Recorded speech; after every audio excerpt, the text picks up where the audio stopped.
Brenda, how about yourself? It was really hard to read. It was very triggering for me. And then what I liked was that, you know, like you said, it thaws out, you know, eventually. So like I noticed when I stopped reading it, I felt like I was in my head just trying to figure out, you know, where all these emotions come from. And in the moment I couldn't think of anything, but then like you said, just a little bit later in the day, something would happen and it would trigger that, you know, You'd see that it, memory. you'd feel it, Yeah. it'd show up. And I would be like, that's crazy. I haven't even thought of this memory in the longest time. I didn't even know it was there. Yeah. So I thought, like, at first I was like, I don't like this because I didn't like how it was making me feel. Yeah. So I would have to put it down and Yeah. I'd be like, it doesn't make sense. And then as I got further in the book, I'm like, okay, like, it makes sense. Like, it does. I didn't want to face it. Yeah. Yeah. For me, I think it's learning that, like now I'm a parent of 3 boys, and learning that things that I went through as a child were not normal. But I'm also first generation Mexican, so my parents immigrated here. And so they were surviving, just trying to, you know, make a better life for us. But, you know, that wasn't normal for other people. And like, I don't know, there's other people that had their parents at home with them and weren't raised by their siblings. And so like I'm like, why don't I have like this like close relationship with my parents? Like I know I love them, but I don't have that like urge to talk to them every day like certain people. Or so it brought up a lot of that, was like The abandonment. yeah, exactly. So That they're not, as you said, they're not necessarily to blame for it. They had Yeah. to support you. yeah, exactly. Like, that can be one of the misconceptions, and it's probably, well, some of it's me in the way I communicate, but some of it has nothing to do with me. It's culture and society. I mean, you know, you can blame religion.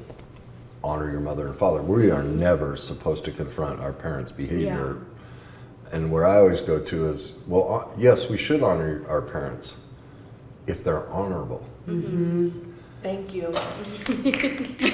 This was one for me that hit That's hard. probably one of the Because biggest like as a conversations mom we of 6, have. like I have that, right? And you want your kids to honor you and do what you say. And I'm a very different, and I have moms who are my age, and I'm obviously the you know, I have the oldest kid because I'm really young.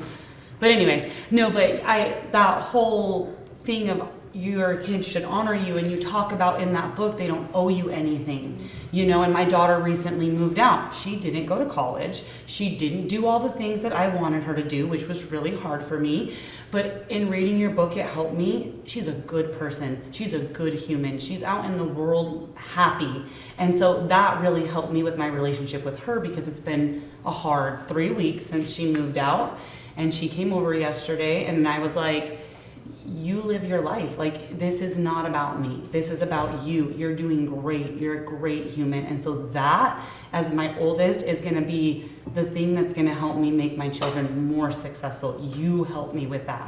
Because I want, like you said, I want my kids to do better than I did. I don't want her to have a kid at 18 years old. Yeah. So that really helped me to be like, she's a good human. She's a good person. She's doing what I want her to do. Let her go. Yeah, it's not, there's so much to touch on both of those. I hope I can remember all of them because they're great points.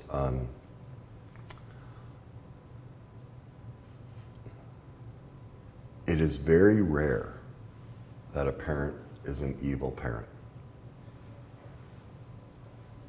We've all been traumatized by our parents, and mostly in an attempt to love us, and from a place of perfect imperfection. Your parents are not to blame that they emigrated and worked to try and give you a better life, and therefore they left you in the care of your siblings, couldn't do it themselves. That's a very honorable thing. Like, you know, they had no other choice. Yeah. Here's the differentiator, for me at least. An honorable parent will take ownership of both the light and the dark. I'm very proud of myself that your mother and I took on this incredible challenge of leaving our home country, not knowing the language, build a life here so you guys could have a better life. And we worked our tails off for that. And, not but, and there was a consequence to that. We couldn't be there for you. And we know that's left pain in you. And we're responsible for that. That's honorable. Like I say, if a parent's not apologizing to their kids 3 times a day, they're not even present in their child's life, because we're so human. And I'm not talking apologize to give our kids power. No, I'm such a bad parent. What I teach is what's called an amends. Because think of it.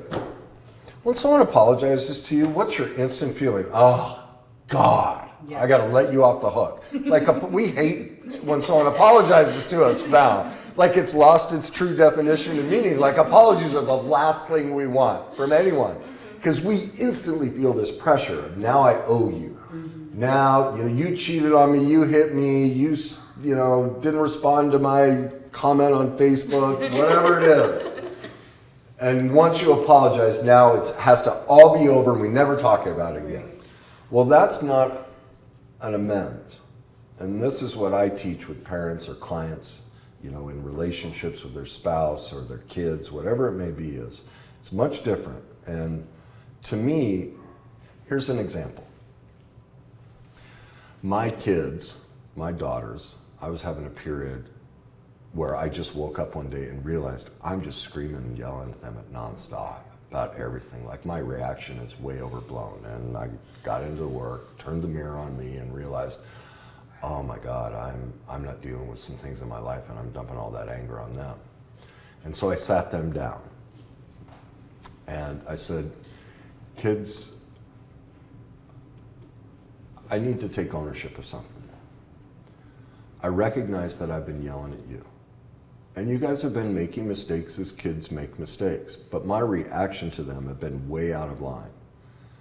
And I want you to know you're not to blame.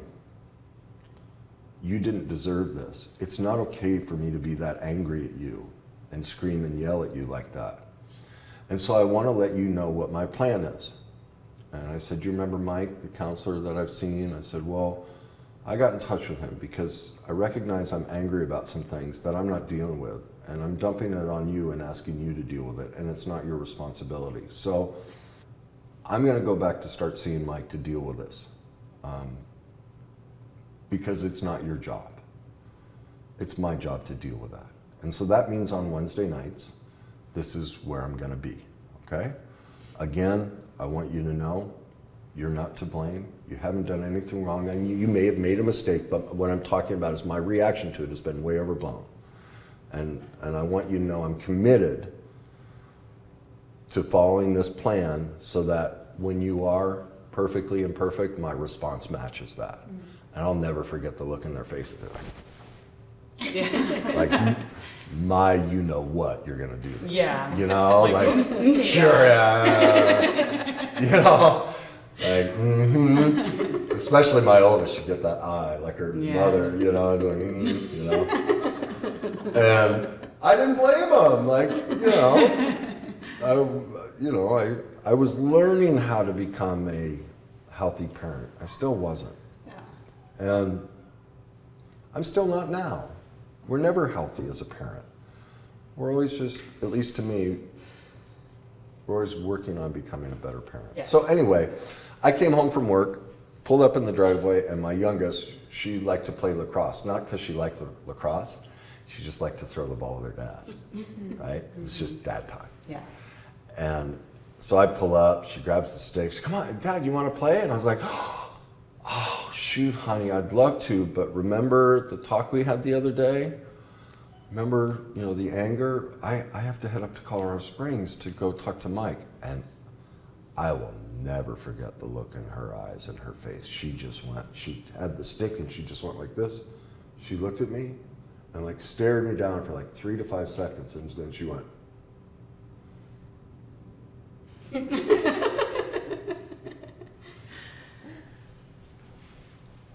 That's when I knew at some point, at least her, I was going to get her forgiveness as long as I stuck with the plan. Yeah.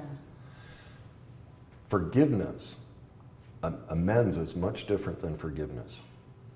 Amends is, I'm going to take ownership of my perfect imperfections. I'm not going to victim dump and get all, explaining about why this anger is and bring up my childhood so that they have to carry the pain of it. That's too much information for a child, but I'm going to take ownership of my imperfection. I'm going to share with them the plan that I'm putting in place. I'm going to, it's what I teach, truth, responsibility, healing, and forgiveness. So I'm going to speak truth. I made a mistake as a parent. I'm going to take responsibility for that. And here's the plan I'm putting in place. I'm going to do the healing work. And from that place, I can forgive myself.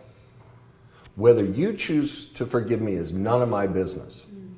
You get to decide that on your own. And if you choose not to, God bless you. That's your war inside yourself. But I can live within myself even if you don't forgive me. That's an amends. That's much different than an apology. And that's an... please, I am not an honorable parent. But that's what an honorable parent looks like, all right? That's not fair. I have worked my tail off to try and be an honorable parent. But I'm terrible at parenting.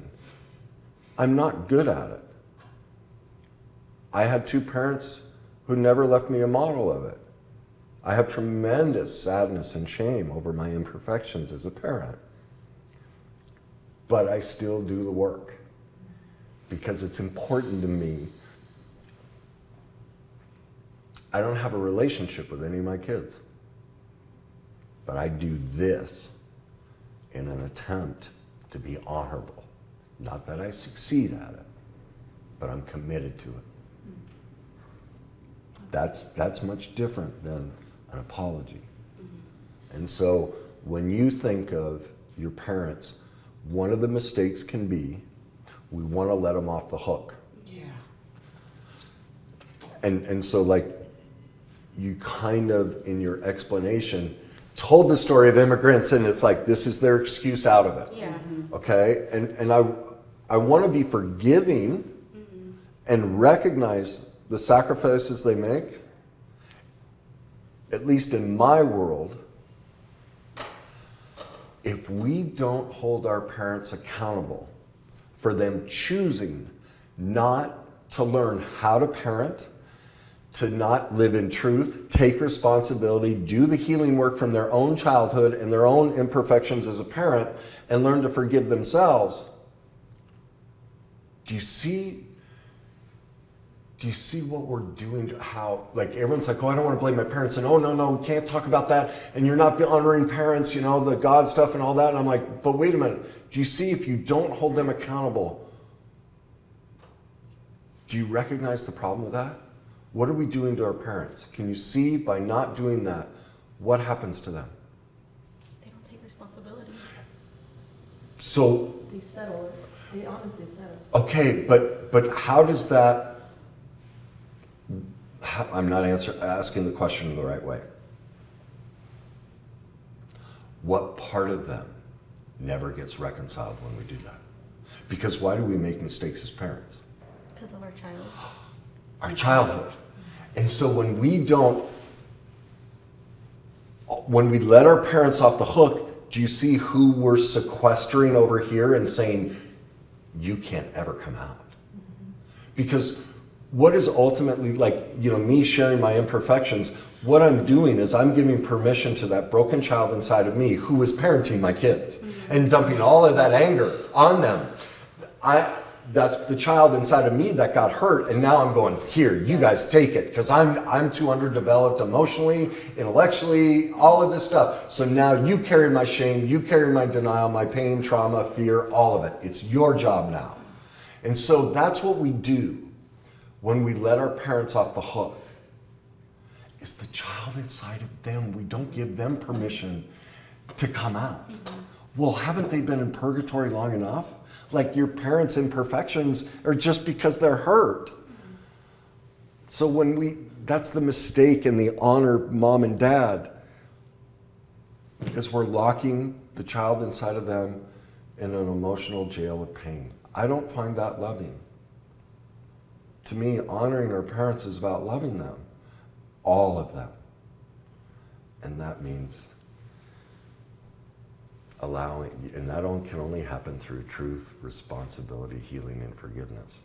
And so when we when we minimize, suppress, repress, condone our parents' perfect imperfections, we're now abusing the little child inside of them. I don't want to do that.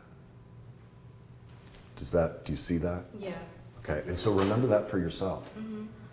And so when your children challenge you, which more comes around teenage, a little bit. But it's a skill to walk that line between getting run over and manipulated, because kids are brilliant at it. That's how much work parenting does, and you're going to screw it up. Sometimes you're going to read it perfectly, and you're going to take ownership perfectly, and other times that child's just going to spin you like a top and like, whoo, got it. I own mom and dad. It's going to be a mix of both, and all are okay. You're human. You're limited. You can't figure all this stuff out. That's the journey of life. Yeah. And so when you make a mistake, recognize every single mistake we make in life is an opportunity for every hurt child, mine, the one in my child, my parents, everybody, for that reconciliation to happen. All right? Does that help you? Yeah.